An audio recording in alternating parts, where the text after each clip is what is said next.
the size of this creek, you would be amazed. It is absolutely huge underneath the ground. It comes out on the other side of the mountain, larger than a vehicle, 3.5 to 4 feet in diameter, and moving very rapidly. So this part here that we see above the ground is only part. You can see some of the very soft stones that have been carved by water erosion. Get in closer so you can see. It'd be a really terrible idea to fall on those.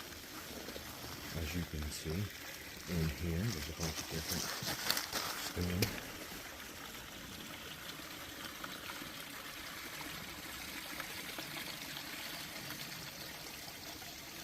And we're going to walk up in there and find where the passage has come